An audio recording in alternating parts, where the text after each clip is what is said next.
It's 106 miles to Chicago. We got a full tank of gas and half pack of cigarettes. It's dark and we're wearing sunglasses.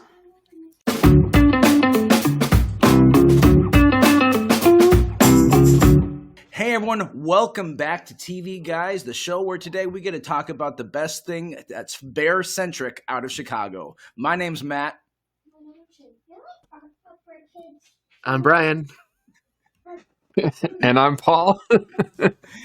And we are talking about a great show I love. If you have been around on Hulu for the last couple of years or watched Emmys or Golden Globes, you have heard of The Bear. I've talked about it a number of times, and I'm like, we need to finally watch it. And guess what? We did. So here we are. It's true. Sorry. And we have our special guest back, Paul Youth. I think this is for sure the most we've ever had a guest on, right? Yeah. Well, that happens. Yeah. Actually, I mean, what it came down to with this show is, I think I don't know if you mentioned it in another episode or something like that. We mentioned it a while back that we were going to the Bear at some point, and you texted us saying you wanted to come on for the Bear. I said I want in. Book me. So, Paul, this is your 9th episode you've been on with us. So one more and hit double digits. That's pretty amazing. Pretty amazing. I figured, Paul, this would be a show that you'd love. Like, I think it's that level of prestige television that I think you're a fan of. Plus, there's such love to Chicago in this show that I feel like that's just, that icing on the cake for you. So it's definitely, I love like the restaurant business and kind of that fine dining stuff. And so I just watched a movie and I'm totally blanking on the name of it now, but it's with Bradley Cooper. Burnt? And he's Burnt, yes. And I was like, this is just a phenomenal movie. And so I watched it with Laura and she liked it too. And then she actually found this show and said, hey, if you like that, we should try watching this. And she watched 2 episodes and was like, this is boring. I don't like it. So I finished watching it by myself. But see, for me, from a ministry standpoint, when I started watching this show, I'm like, what drew me to it first was the impact a person can have on culture. I mean, it kind of goes back to Ted Lasso in that way. It's kind of the dark side of Ted Lasso in that regard, where it's like one person coming in and trying to completely alter culture and the uphill battle that can be. So that was what really intrigued me the first season. And then second season just came in and knocked it out of the park. So I'm like, we have to talk about this now that it's had 2 Dynamite seasons back to back. Yeah. And I love the episode. I mean, we'll get to it. The second season really did explore the characters more. I love that flashback episode. And you really get to see more than just... The first season was good, but it wasn't as good. I think the second season was better, like you said.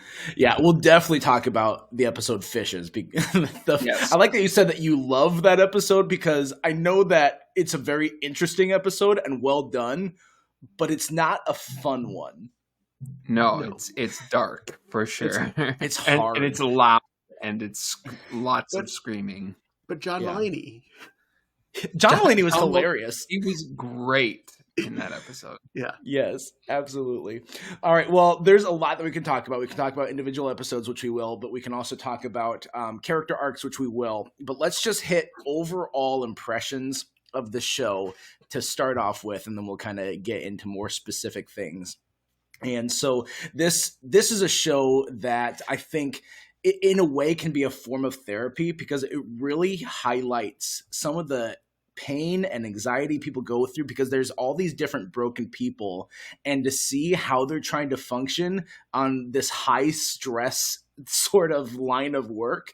And as I'm watching this, there's so many different times where I'm like, I don't like to use this term because using it can even be a trigger for people, but there are kind of like triggers in this show, especially for people who've worked in the restaurant industry of like, holy crap, I remember going through that. Or I remember those times when the tickets just kept coming. And I'm like, how are we going to get our heads around this?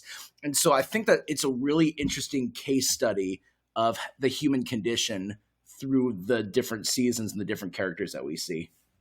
Mm-hmm. Yeah, I thought the first season was almost an introductory season, like just kind of getting things set up, because the show really hits its stride in the second season with like the shift from this, greasy Chicago restaurant to this fine dining establishment, and the stress and the pressure and all of that. And then also like bringing in all these different character arcs too. I think that's what really made me love the show is the kind of individual focuses on all these different characters. I mean, you have the Richie episode, which I thought was unbelievable. You have the what's the Marcus. Marcus, yeah, in Denmark. And I mean, and then you have right at the beginning of the season Sydney's exploration. I mean, it's just you learn so much. Yeah, that might be my. It's not a bad thing, and I don't even know if it's a critique, but there is definitely, this season had a lot more of like, almost like Lost, where it's like, it's this character's episode. Like even Tina, when she and Ibrahim go off, and he kind of bails, and it's kind of their episode, even though some other stuff happens. But you're right, we definitely have the Richie, the Marcus, the Sydney episode throughout this second season. And because of that, there's a small little bit of it that's disjointed, but not as badly as it could be. Yeah. Like the first season, they said was kind of like them. It went from everybody hates each other and it's unbearable to all of a sudden they can, by the end, they're a cohesive team at least. Yeah. In some regards, what I do like in this final episode is that, the final episode and the second to last episode, when they're gearing up to open, there's a lot of new people that are just kind of those background extras that, you have to have them to fill the kitchen. And so they're still kind of like learning stuff, and there's still that stress. But in that second to last episode, everyone who has been there since the beginning kind of know what they're doing. Like Marcus puts out these great plates, is like, dude, Marcus, those desserts look amazing. And Tina's got her head around what she's doing. And even Carmi's just like, no, this is perfect. This is good. Send it out. This is how you're going to do it every time. And so it's nice to see they've all kind of gotten that point when it started off so hard. And it was like no one wanted that change. And I think that's another interesting point of all of this too, is that when Carmi comes in, he's like, hey, this is what we're going to do. We're going to change it. And pretty much everyone except for Sydney, who doesn't have any ties to the past, they're all like, no, I don't want to do this. And even to the point of like, really, like, I didn't like Tina at all when she first was starting out. And she kind of grew on me as she like saw that Sydney knew what she was doing, and that kind of happened in the first season. So there's a lot of these characters you're like, I don't like a lot of these people because they're just responding terribly. I think that was a deliberate choice, that they made the characters specifically unlikable initially, and then kind of took them all through redemption arcs. Even the uncle, who is clearly not like the world's best person, but you even get a little bit of a redemption arc for him, and even their mom to some extent in that last episode. There's something there at least. Uncle, you mean like the investor guy, the big guy? Yeah, Oliver Platt. Is he an actual uncle? Or is he think he. Or is he like? I think he's like Bob Odenkirk. They call him Unc. Okay, is it like Joey on Full House, where he's not an uncle? I can neither confirm nor deny that relationship. I think he's got to be related to them. Okay. Don't you think? I mean, why would he hang around this crazy family if he wasn't related? I thought maybe he was like a best friend of one of the parents or something, but I don't know. He could be a brother of one of them. And it feels that way with him. And I know that they definitely highlight that Richie's not actually cousin, but they call him cousin. Right. And then there's the facts that aren't technically related, but also kind of are related. The blood relations of this whole unit, just a big question mark on the family tree for me. I don't. Right. All I know is Sugar, Michael, and Carmi are the siblings. That's all I got. And Jamie Lee Curtis, their mom. Yeah. We hit on him real quick, and we'll get into other characters too. But I knew I wanted to highlight one of my favorite character actors who just does such a great job. I love Oliver Platt in this show. He's not used a ton. He gets a little bit more into the second season, but he has this demeanor about him that is like, he really sells the, yeah, I'll break your legs, but I won't actually break your legs because you're technically in a way family. And so I'll just kind of act like I will, and I'll act like I got to be the heavy, and I'll be blunt. But there's still like this sarcastic, funny side to him too. It's such a weird dynamic that he has, but he nails it. And I love every time he's on the screen. I think that the key episode, the one that like made him not just the leg breaker mob guy, was the birthday party episode. I think that was season 1, right? Yep. Where they're sitting around the birthday party and they accidentally dope all the children. Oh yeah, that was hilarious. And you think he's gonna be mad? He's like, "No, I love this. This is fantastic." And then they have a scene where like, they didn't bring any ketchup for the hot dogs. Like, who puts ketchup on a hot dog? Children do. I like in second season, another great moment of his is when he comes up for the first time to really check on the restaurant, and there's the guy who, I think it's plumbing that is there, or maybe it's drywall, but they're waiting on a plumber. Like he can't. They're waiting on the plumbing. Yeah. So they have to like vamp, so to speak, and like they're making him a sandwich, and like you can tell Oliver Platt like hates all of this, but he's like going to be nice to that guy because he's just one of the workers. Like there's no reason to take anything out on him. He's like, "Oh, you're having a sandwich. Fantastic. Great. Enjoy that." And just underneath is like, "This is messed up. You guys are going to ruin this whole thing." Yeah. All right. So I didn't want to take the time to jump into that real quick, but let's go ahead and kind of hit character by character, because you can't really talk about this show without talking about these characters. And we're probably jumping too early. I mean, we're still going to do this episode, but it's like knowing that they've greenlit up to season 4. And just in case, I know, Brian, I said this to you right beforehand and you didn't know this, but season 3 is actually going to premiere in June. So we're going to get more of the Bears soon, and there's already a 4th season confirmed. So this show is all about setting up, as you said, that there's intentional hurt and discomfort and stress in that first season, and hopefully for a good payoff. So we haven't reached the end of these arcs, but we are dropped in the middle of them. So let's hit on Tina to start off. That she's one of the smaller characters. You're not going to start. You're going to start with Tina. Who should I start with? I want to work up to the main. I want to work up to the main ones. All right, fine. We'll start with Carmi and we'll trickle down, sir. Listen, people are going to shut off this podcast. Do we want to have them shut it off after Tina? Yes. Why are they shutting this? Are we offending them? I'm sorry. Okay. Maybe not offending them, but like time is a factor here. That's fair. We'll start. We don't want to bury the lead. Yeah, okay. We'll start with the bear himself, Carmi. Paul, you go ahead and take the reins then. Okay. Carmi is actually not one of my favorite characters. But he is definitely a complicated character.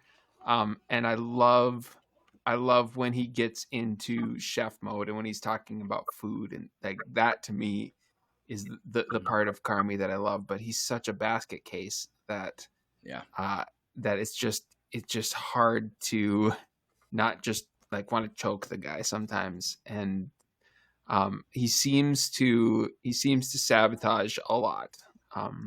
And it's kind of like he's this combination between a genius and a total screw up, and you just never know which one you're going to get on a given episode. Yeah. His first season was just even trying to get his head above water with what happened with Michael and this new position he's in, and trying to run this. Honestly, this was the best he could do. Like, he never asked to get a hold of the beef. He never asked, of course, for his brother to kill himself. And so he just kind of was thrown into this, even though he had the tools to be able to do it. But to take over an established restaurant like that in his own style and to not conform it to the style that was going on, that is just asking for conflict and asking for hurt and pain.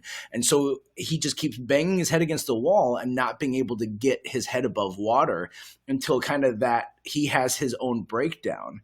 And that's what's interesting about Carmy to me, is that he bottles up the problems. He bottles up the emotions. And we actually see that really well in season 2, the payoff of him being locked in the freezer. That's that great metaphor of like calling the freezer guy and actually dealing with his problems is the metaphor for actually dealing with the things that he's struggling with. And so because he keeps pushing it off and not dealing with it, he eventually finds himself trapped on the outside while everyone else is actually succeeding in that restaurant and they got everything together. And he's in there just imagining the worst case scenario, just hearing that voice again. Why are you so slow? You're so bleeping slow. You're a mess. You're messed up. You're a screw up. And he's just stuck in that cage of his problems. And I think that was a great metaphor to end the season with. Yeah. I mean, the annoying thing about him is like, I think they even call it out. Anytime something good starts to happen, he like goes into self-destruct mode, and like he has to ruin everything in his life because it's like he doesn't want to be happy. Yeah. He puts himself into what he does, and that's what makes that episode of Fishes. And when we see Jamie Lee Curtis come back in that end of the season 2, is that it begins to draw that clear parallel that what he does as a chef is what his mom was doing. That when he gets into that stressful mode, he thinks he's doing this for others, and then no one's doing anything for him. And he's putting so much into what he's doing that he's not taking care of what he needs to take care of. And then he just collapses and falls apart. And he is his own worst enemy. And then he has the same thing that Jamie Lee Curtis says of like, I don't deserve this. I deserve to be on the outside. I don't deserve to see the good thing. I don't deserve the good in life. And Carmy says the exact same thing in that freezer to Tina. He's like, I don't know why. I shouldn't be allowed to have this. So who's next? So I wanted to save Richie because I think that is a very dynamic character, and I don't want to talk to I don't want to run into it right away. So I think let's save it. Okay. Now, so Sydney. Sydney. There you go. Sydney's a good one. Brian, I know you love Sydney. Sydney's your favorite. Why don't you talk about her a little bit? Okay. I like her because she's the one who came into the craziness. Like, and she's almost, at the beginning, she was almost like the audience surrogate. Everyone else was like, you're screaming and yelling. And she's just trying to like bring normal suggestions. And everyone's like, that's not how we do things, blah, blah, blah. We're all going to scream and yell. And she's like, oh my gosh, what is happening here? And it's like, we get to see her be ingrained into this world. And eventually she starts to be kind of one of them. And it's just, but she's just really a really interesting character. She has really good ideas. She's great at her job. I think she's like she's second in command after Carmy, right? Yeah. And I think that if Jeremy Allen White ever wanted to leave the show, I don't think they should go on without him, but I think the way they would do it is to have her run the place. I think what's unique about Sydney is like she is her greatest strength isn't her talent necessarily. Like the Carmy, the thing that sets him apart as a great chef is that he's incredibly talented. Sydney, it's her like perseverance and her determination and just her work ethic. And I think that's what makes her such a likable character. And the fact that like she relates well with other people and she has the ability to be calm in chaos. And like even in the very final episode when like Carmy's freaking out, she's like, you need to bring it down a level. And that like snaps him out of that moment. She's the only one in that entire restaurant that has that ability to kind of bring the level down a little bit. Yeah. She was also from the get-go. The other thing that Sydney did right away was she was the only one that saw his vision and was saying, hey, we can do this. And no one else was willing to be a part of that. And so because of that, she gets put as second in command in a spot in a way that she didn't really want. And upon a rewatch, I realized one of the flaws that she has is that though she has she's better than everyone else in terms of understanding Carmi's vision and what she's supposed to do with that and the talent she's supposed to have. But some of that gets into she thinks she's better than them as people, and that's where everyone else's their insecurity is, that's what she's coming in like, oh, look at this hot shot who thinks she's so much greater than me, and I've been doing this for so long, and she thinks, and like, so they drag that out of her through just the yelling and the fighting that they do, and they eventually see some of that pop up towards the end of that season. And so we see a little bit of that with her, but it's not overt. And that's what I like about how Ao, I can't remember her last name, how she plays that character, is that there is an element of that, but she's trying to suppress it because she isn't a prideful person. But it's hard to separate being better at what you're doing versus being better than a person as a character thing. And it's really easy with these people, the way that they're acting, to think you're better than how they are as people. And I'd say each person that she relates to is different. Like it doesn't ever come off that way with Marcus. Yes. Because, I mean, Marcus isn't a psycho. So, yeah, he's a human being. So Paul, I wanted you to speak because I know that you follow this a little bit more. How did you feel like the introduction of Coach K's material and that philosophy worked with her character in this season? I thought that was way out of left field. I don't know. I mean, so to be completely honest, I'm a North Carolina guy, not a Duke guy. So I don't really like Coach K very much, but he is a great coach. I honestly, every time I saw that, I'm like, where is this? Where does this come from? Like, why did they decide? I'm thinking that one of the writers is a huge Coach K fan, and he just recently retired, and so they wanted to maybe throw a nod his way. Sure. Yeah, because the payoff of it in this season was kind of that last couple minutes when things are falling apart, and it's just like being able to rally people together. And you thought Sydney's character was going to be the one that pulls off that miracle and brings them together. And somehow, lo and behold, it's Richie who steps into that spot and is able to be that player. And so that was a cool moment to pay off Richie's character. Let's again skip over him. Let's hit Tina now. Now she's probably in that pecking order. No, Marcus. Marcus is next. Let's do Marcus. The Marcus episode in Denmark was one of my favorite episodes of the entire series so far. I loved it. I thought that was so fascinating. Just all the little details, like the houseboat with the imaginary cat. And I mean, just the way of like he's in there and he's trying to use the tweezers to insert the almond in between things, and he's like, no, try it again, no, again. and it just was fantastic. So he is a great character. I really have enjoyed Marcus. And it was great to have Will Poulter in there. He's a really good actor, and that was a fantastic cameo appearance to have. I don't know if you can call it a cameo when he was a heavy piece of that episode.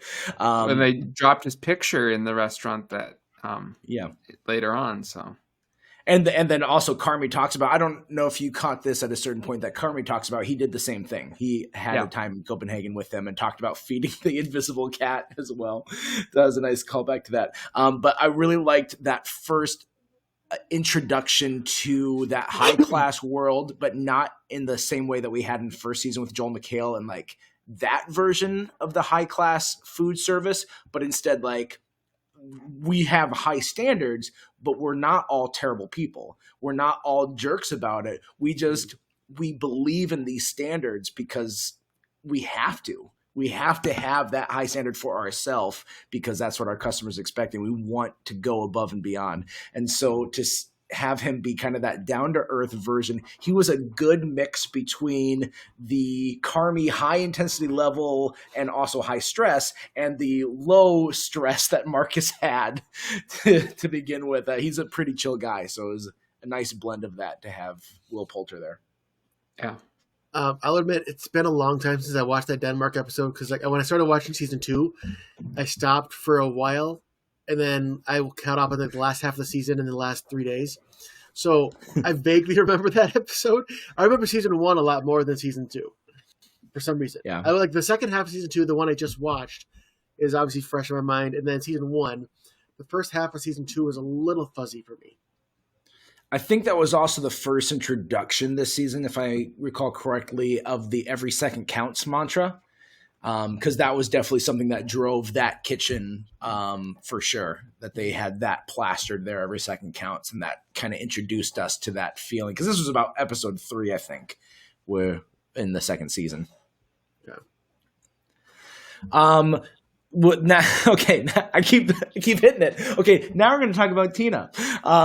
Tina and Ibram's kind of are, because Ibrahim has a very small arc of his, like, it's really funny that everyone's like, okay, finally we're going to get into this change, and Ibra's like, I'm not ready for that. I don't want things to change. And he's not like, he's one of the nicest guys in the kitchen in first season and second season.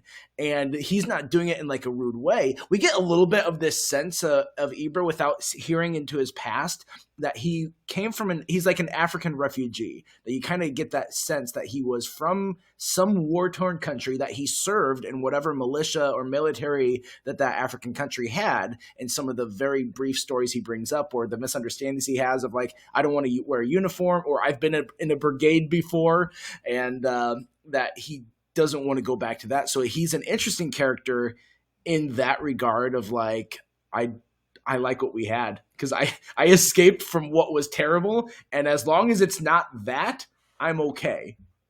Mm-hmm. Yeah, I thought that was a really great way, like when they went to culinary school, and you know, you saw her thriving in that atmosphere, and him struggling, and just kind of that whatever diverging parallels there, where they're, one of them is clearly up for this new challenge and the other one clearly isn't. I thought that was a really neat character arc. One of my favorite scenes in the entire thing is right at the end, where she says to Carmi, "Hey, I'm sorry, I forgot to give you your knife back," and he goes, "Oh, I didn't ask for it back." Like that was a pretty special moment. Like, I don't know, being like in the chefy world, knives are a big deal, and so like for somebody to give someone a really nice knife like that is quite a gesture. Yeah, Paul shakes his head at my knives because I put them in the washing machine or the dishwasher. Oh yeah, I've offered to sharpen Brian's knives for him, but he still hasn't. You know. Well, Brian, just throw it in your laundry machine. Just throw it in the washer. Do it that way. I don't have a washer. Paul, if I come to your house for Easter, Laura's still going to text me back after talking to people. I will bring my knives. Yeah, you need to do that. Also, you gave me these knives. Yeah, but that was like 2 years ago, so they need to be sharpened. Okay, I don't cook as much as you though. Matt's trying to get us back online. I just want to talk about Tina, because she has a lot of these small moments that are really, really good. Like in season 1, when she finally has like her heart-to-heart with Sydney, and then finally tries to do things Sydney's way, and has her try it, and is like, I know it's terrible, and Sydney's like, no, this is great, and then kind of just walks off, and then Tina's just like has a moment of like, it's great, oh my gosh, like I did it. And like the self-pride that she has for that. Or at the very beginning of season 2, when Sydney's like, we need to get a sous chef. I need a sous chef. And she kind of is stumbling over it because she doesn't want to get to it, and because she's nervous. And then Tina's like, I know, I'm going to find one. Please just give me, I'll be able to find it. And Sydney's like, no, I want you to be my sous chef. And just, you can tell how much that meant to Tina. It was for Sydney to radar, give her that appreciation. Yeah, exactly. Tina, the very beginning, like most other characters, was completely unlikable. But they didn't keep her. They redeemed her pretty quickly. They gave her the humanity and started to show the cracks and let us like her early on. I think it was only maybe an episode or two that I was just like, ugh, because she was just treating everybody like she didn't want it to change. But she came around a lot quicker than other characters. Yeah. Speaking of coming around, Brian, why don't you tell Paul how you feel about our man Richie? Okay, You hate Richie? I have a slight amendment. Okay, I want to hate Richie. Okay, I hated Richie almost this entire series. Even the Forks episode did not do anything for me. Not one bit. What? No. I know. The thing about the only thing I will give him is the very end. I mean, that was a nice moment, but like very end when he like stepped in when Carmi was locked in the fridge. That I admit was a good one, and I'm open to liking him in the future. But he spends every time he's on screen, like almost the entire time, he's screaming at everybody. He can never have a conversation. You try to talk to him, he'll scream over you, do things his own way. He's self-absorbed. He plays the woe is me. I'm sad, so you should all let me do whatever I want and stomp around and be Brian, a jerk. this is our relationship. You're describing me right now. No, keep talking. I'm going to scream more over you. Go ahead. So then he does all of this, and it's just he's the last kind of person that I would ever want to hang out with in real life. Like I would quit that. I would have quit that restaurant no matter what if he was involved. I think but then they redeemed him at the very, very end a little bit, and I'm open to liking him in the season 3 if they keep going like that. But he was my least favorite. So he's definitely a flawed character, but I think that's what makes him so interesting. And I think, I mean, one of the things that's really interesting about him is his like he wants to be a good dad, and you can see that, and I think that's a really, really kind of redeeming quality about him. And I would say that the Forks episode, that might be my favorite episode. Same. I loved that.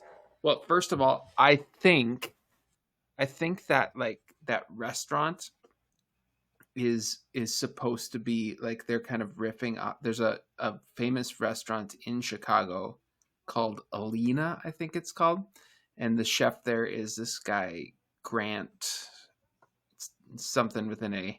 I don't remember exactly his name, but I mean, it's like that is the kind of restaurant that it is, that everything is perfection.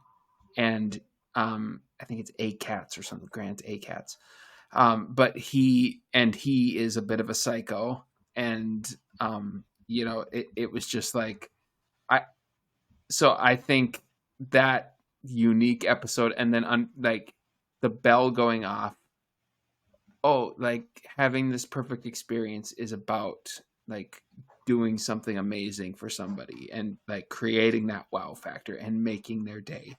And the scene where he runs and gets the deep dish pizza and brings it out and serves that to the family. That was one of my favorite scenes in the entire series. Yeah.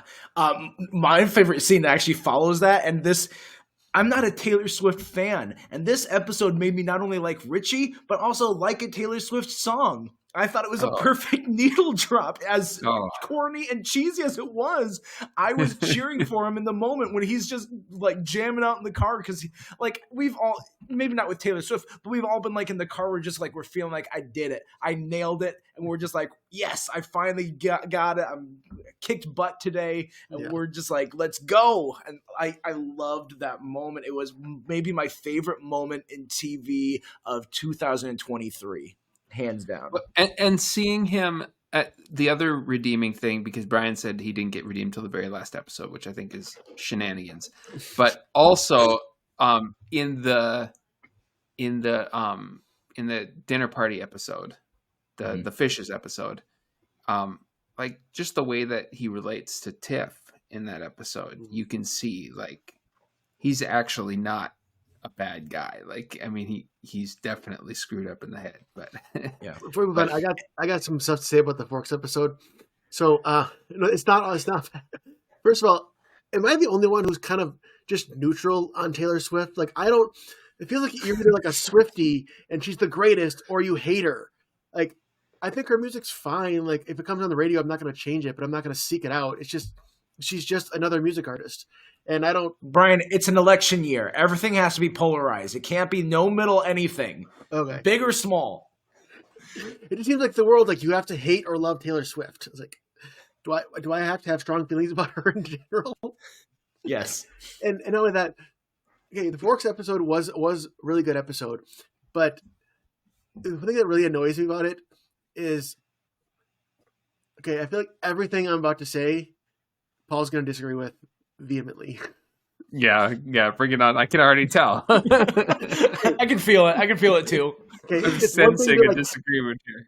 it's one thing to like have like a really like to be really good at your job and to have a restaurant that's like high quality. It's all that, but it annoys me and I know this is in real life too, and other movies have done it too, where they take it so seriously. Like the entire world's gonna fall apart if a fork has a smudge on it. Like people are getting berated for not having a napkin just right, and it's like just have your high quality, but I realize at the end of the day, it's a restaurant. People go there and eat food. I'm sure it's like $50 for like a tiny piece of meat, like That's cheap. There's nothing on that menu for $50. It's $200 for a small thing with dots around it. You're right. Yeah, exactly. So Matt, one thing, Matt, when you come to visit Wilmer, and whenever we record in person, where do we always go to eat? Applebee's. Yeah, and guess what? we pay reasonable prices, and we get good food. And that's the point, is that it's not about a meal for that level of dining. It's about an experience. And that's why with like those high school teachers or elementary, whatever teachers that they had, and they're like, we don't want to give them a check. They're not getting a check tonight. We're going to blow their minds. We're going to give them the highest possible quality.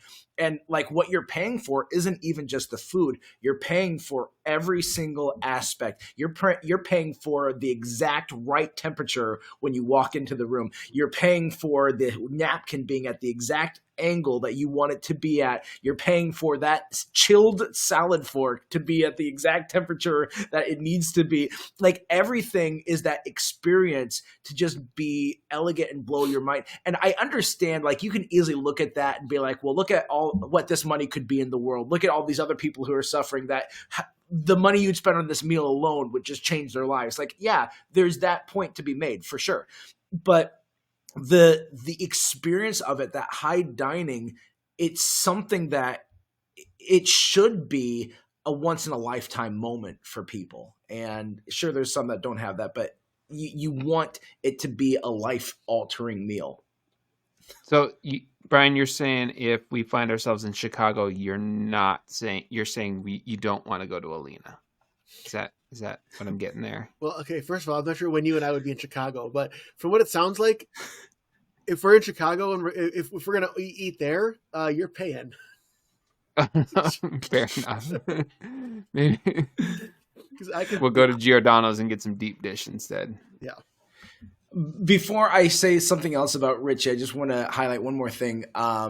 People have asked me, or my wife has asked me, like, Matt, what's your favorite meal you've ever had? And I think back to a meal that I ate on a cruise ship that was like this high quality beef tenderloin, and the presentation of it was fantastic. Or I think back to when I ate at Ruth Chris that one time, and the experience I had at Ruth Chris. And yeah, the meat, everything was fantastic, but the experience of it was also high quality. And even that is not even comparable to this type of level of eating. So I'd probably have to say Fogo de Chao in Minneapolis.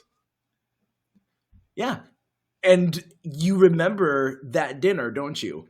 Yeah, and it was expensive, but not $200 a plate expensive. Sure. And it's all you can eat. Here's the other thing I wanted to say about Richie.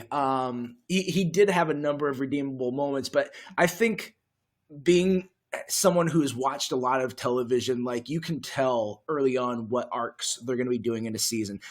Anyone who watches Cobra Kai knows how things are going to shake out after the first two episodes. You're like, oh, these two are clearly going to fight in that final episode of this season. And these two are clearly, this one's going to switch sides. Obviously, you can see all the flags of it and everything.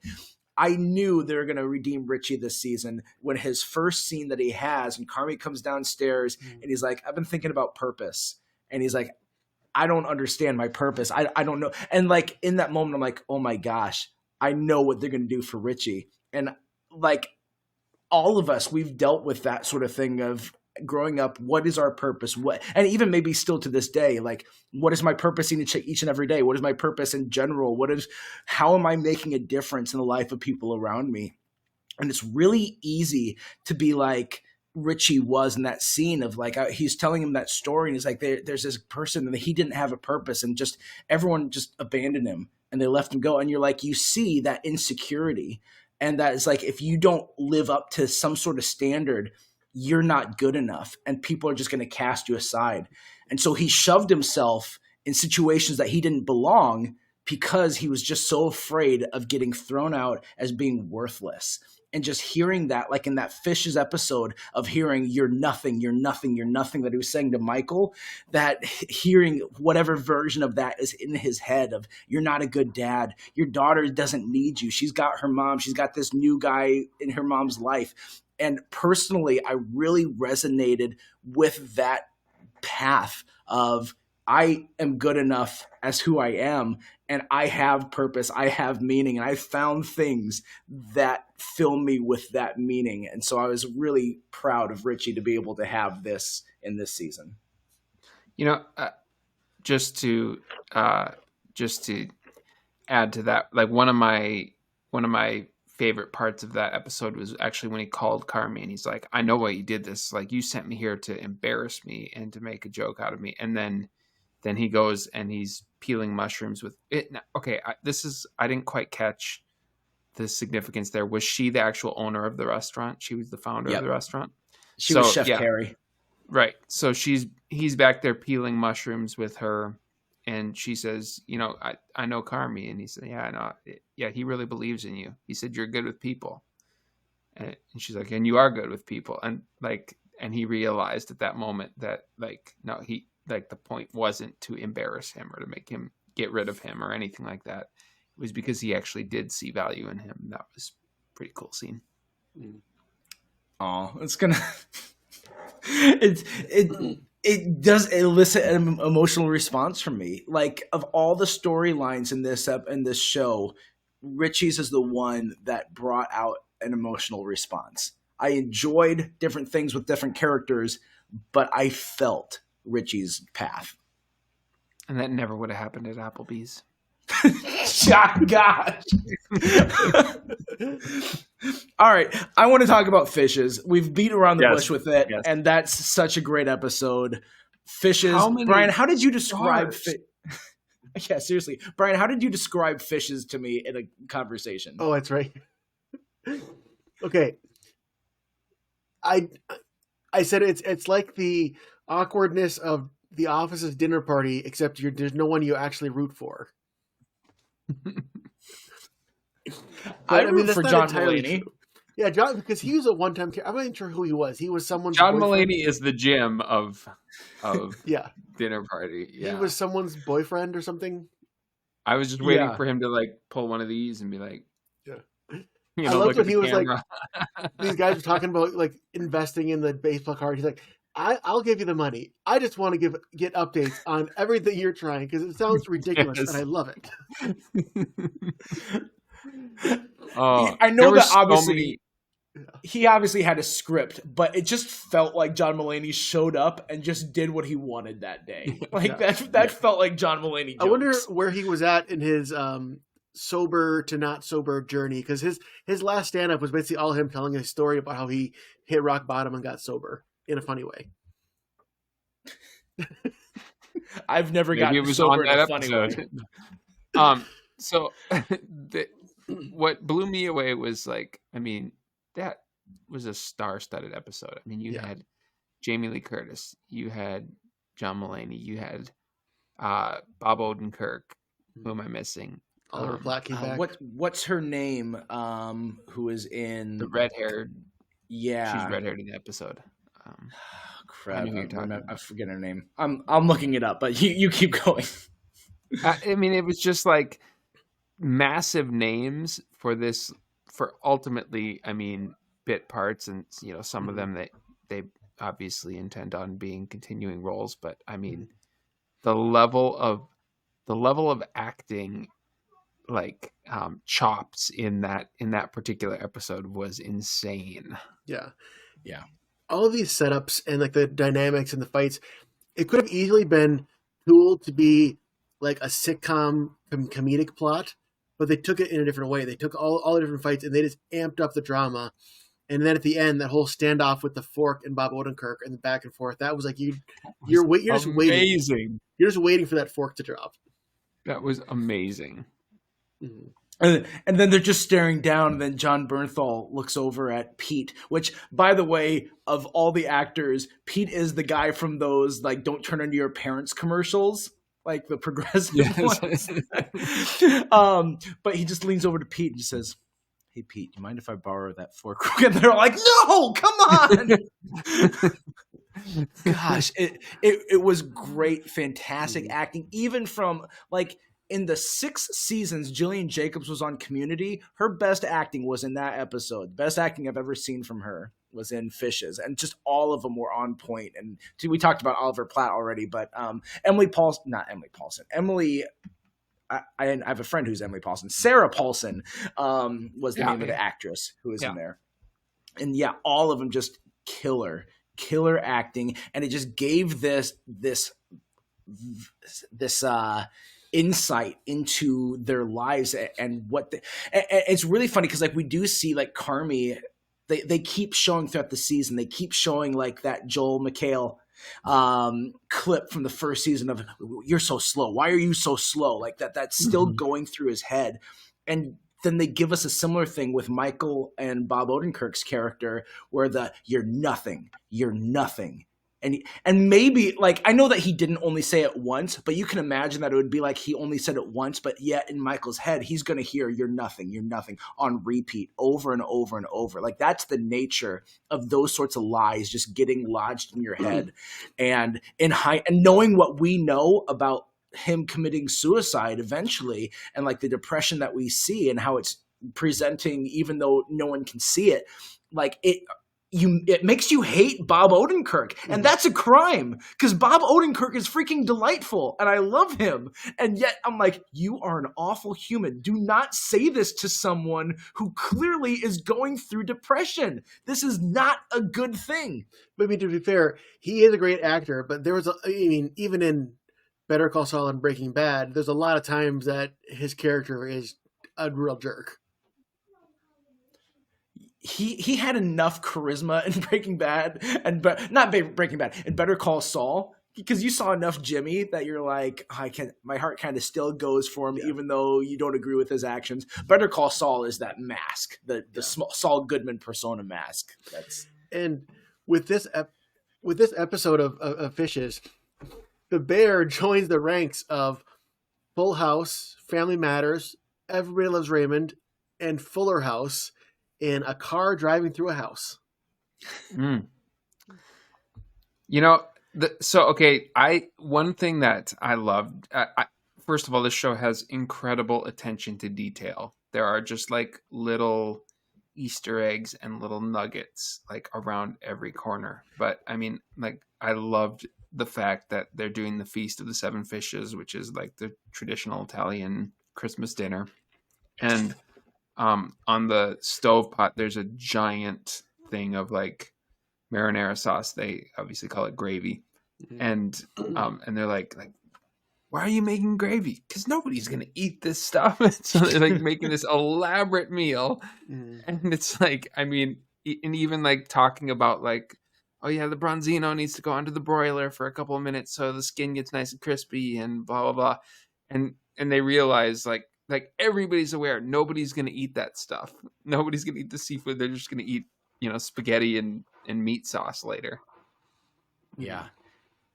And that's an interesting metaphor too, because I think that's a metaphor for the happy family, so to speak, like dynamic. Not that you really ever see it, but I mean, there's a familial connection between all of them, whether they're actually blood related or not, but they call themselves family. And it's supposed to be this happiest time of the year at Christmas. And there still is some laughing. There still is them getting along at certain points, but it's all just pointless, because no one's going to actually engage with each other in that familial way. There's just this pain. There's just something else that's there, and it's a. I lost my word. I lost my words in it.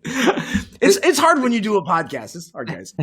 The crazy thing is, like, every time there's like a fight or an argument and people start yelling and screaming and banging things around, it's like you're just waiting for like that tension to break. Like you're waiting for somebody to be like, enough, and then it just to stop, and it just doesn't. It just keeps escalating and escalating and escalating, and that happens over and over and over.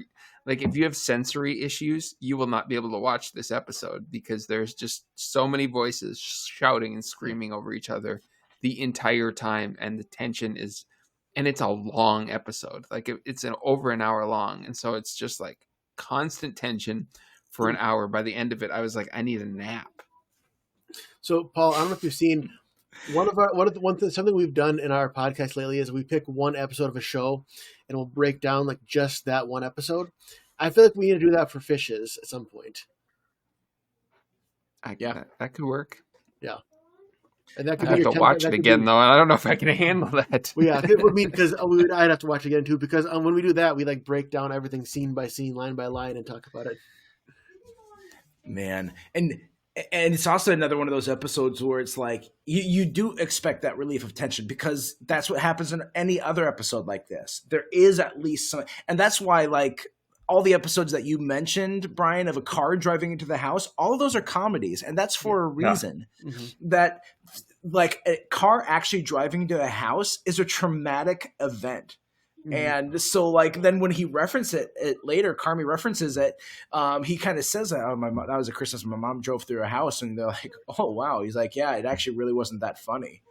Like it really messed us up, honestly. The anecdote of it sounds funny. It's not. It's terror. And so like it's such a hard scene. And I said this earlier about the triggering is like, there's a lot of people that they have dysfunctional families, and watching a scene like that can be really hard on someone because it can just bring back that same pain that they've experienced at Christmas or Thanksgiving or whatever it was. Mm-hmm. There was one little aspect of this episode that gets a callback too. That was a really good callback, and that was Oliver Platt and him like talking to Jillian Jacobs about like when he was younger and like this banana stand his dad used to drive him by, and so it was just this throwaway story. And then 5 years later, then at the table there is that banana, like on that opening night, Richie sends the chocolate covered banana, sends it out to the table, and great acting by Oliver Platt as they take the lid off it and he sees what it is and he realizes Richie gets it. He gets what he's doing here. It wasn't just he remembers this conversation. He remembers what that would mean. And it was a great gesture. And it was such a good callback. It was such a good final. That is the point, Brian. Yeah. That's the point of the perfect experience, the 3-star Michelin restaurant. Yep. Maybe just do it without yelling at everyone about smudges. But that's true. I'll meet you halfway. F you, Garrett. Yes, chef. F me. Yes.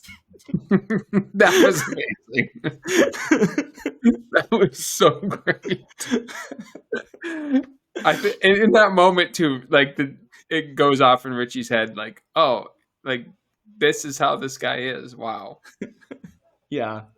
And it's so funny that Garrett's like language, and then the guy above him yells at it, and then he's like, yes, yep. Whatever you say, chef. It was kind of intentionally absurd that they were like, guys, the big deal is not that it was a smudge. It's that we're not being honest about the smudge. We're not being forthright about this.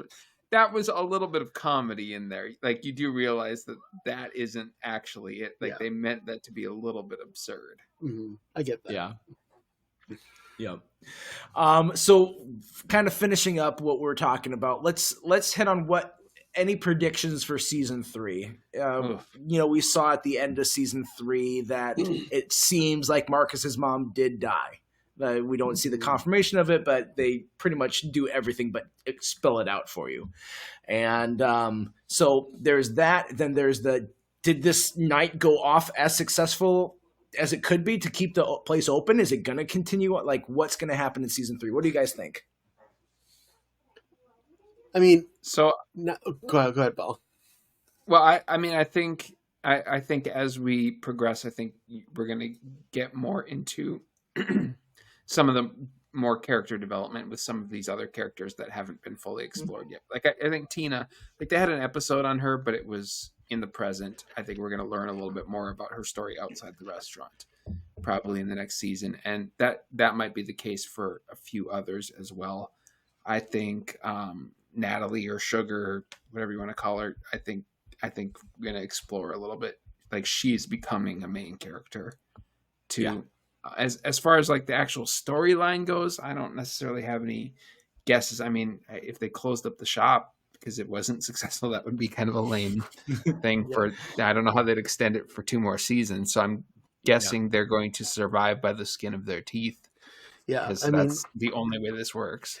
obviously, like they have to have struggles because otherwise there's no show. But I think it'd be dumb if it was like, oh, now we have to rebuild the restaurant again and have another season because we already did that. It's like in Prison Break. Oh, we went back to a different prison now. It's like it's. So here's where I see a little bit of this. I feel like all the secondary characters took steps forward of Tina, Abraham, and Richie, and even Sugar. They all kind of took steps forward in their character development, but I felt like Carmi took a step back, and maybe Sydney took a little bit of a step back too, because she is so dependent on Carmi as being that partner that she can trust, and she's saying, I can't actually trust him. And so there's going to be, for sure, that stress is going to be a big driver for this season. In terms of the other characters, it's going to be hard to tell apart from like the Marcus storyline. We are going to see the fallout of his mom dying. We're going to see the fallout of Marcus asking Sydney out, and then it got awkward and weird. We didn't deal with that fallout yet. So we're going to see more of that, but we are definitely going to see Carmi kind of have to come back into getting his crap together, because right now when stress comes, he doesn't have his crap together. Outside of the stress, maybe he can kind of handle it, but he's just kicking the can down the road. My final question, do we see more of Claire next season? We didn't talk about her at all.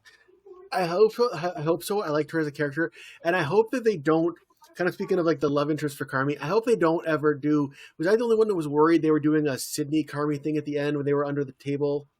I was like, they're not going to actually do this, are you? Because they flirted with the idea, but I don't want that to be a thing. I didn't get that, actually. I thought it was business and friendship related. I hope you're right. I don't think that that's what they were going for in terms of like, let's set this up. But I think it's unavoidable that they're the opposite sex. And so to see a little bit of that, I think they maybe put them together in close quarters just to even toy with the audience a little bit, because that's kind of what you expect of the main cast, of like the 2 main characters. If they're the opposite gender, there could easily be that sort of thing that develops. I just think that would be a misstep if they did develop that. I think it would come out of nowhere and would be, and maybe not out of nowhere, because they are working together and they're trusting each other, and that's keys to relationship.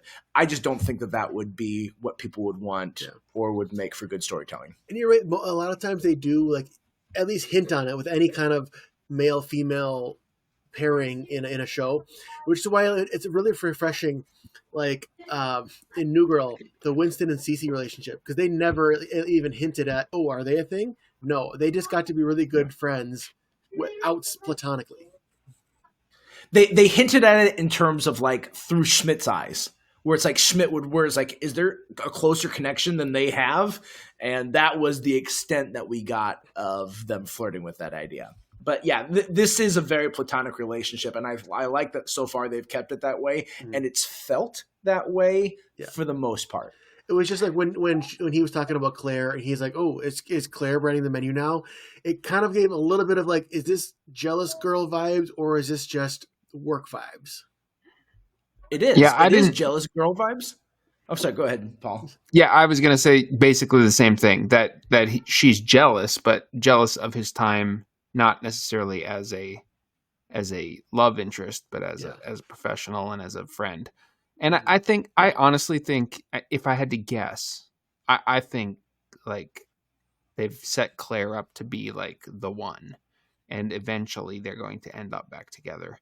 And I think this like breakup at the end of the season is, ultimately just to kick that down the road and create some tension, because you can't, I mean, just like, I mean, I know this is a weird comparison, but like, I mean, even like Jim and Pam in The Office, it was kind of that way. They knew it was going to end up that way, but they had to push it out a little ways so that there was some drama Yeah, in they the had to bring process. And in I think Karen it's and the kind of Roy. thing. I think Claire is an emotional stand-in just for general joy in Carmi's life. That she is that representation of everything that he could have that's good. And he pushed her away because he doesn't think that he deserves that. And that he thinks that the restaurant demands too much of him for him to allow himself joy. And I do think that that's great to have her be that kind of stand. And it's kind of funny because like I didn't bring this up when we talked about Richie, but I'd thought about how Richie actually represents the restaurant. That in that first season, the restaurant kind of fights back because that's not how it's been. And so Richie is the old restaurant fighting back, and he's the voice of it. And in this new one, it's like, well, what is this restaurant going to be? What's its purpose? Is it actually going to work? Is it going to fit? And when they actually finally get things clicking, then yeah, it does. It works and it has its role, and it's what it could have been all along if the correct attention is paid to it. So.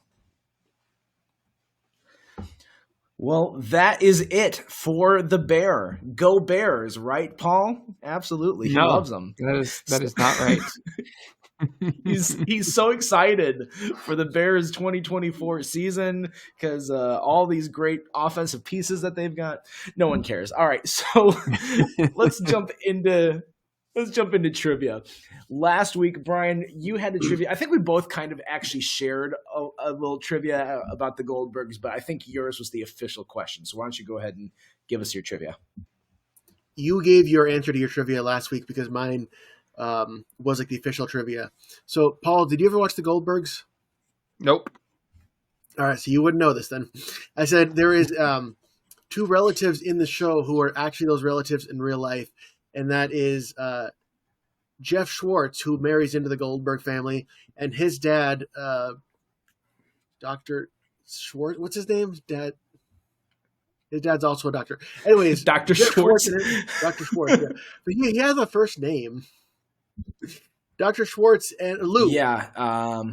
Lou, that's what it is. Lou, there you go. Thank you. Yep. Jeff and Lou are played by real life father and son, Sam Lerner, who plays Jeff, and Ken Lerner, who played Lou. And I think last year, the guy who played Lou passed away in real life. Yeah.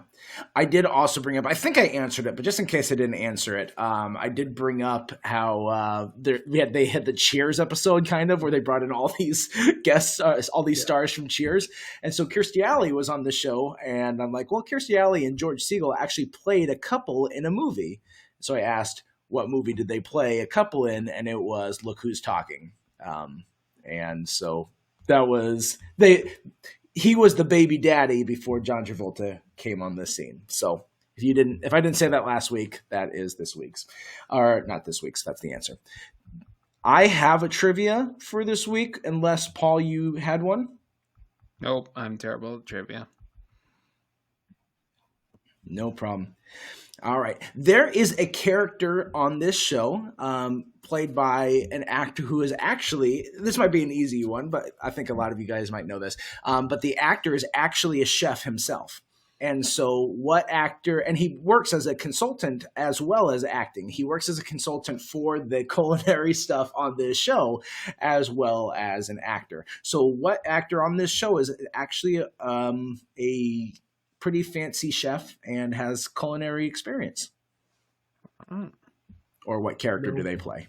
No idea. I got nothing. So let us know your answers to that trivia. And that is it for this episode. Next week, we're going to have a great episode too. And we definitely have it planned. And I didn't just start talking and realizing we have nothing planned for next week. But we've got something. You just don't know what it is. Great. So it's going to be Probably so your Paul best knows. episode. You can I'm feel sure it. it is. But until next time, I'm Matt. I'm Brian. I'm Paul. And we're reminding you to let it rip.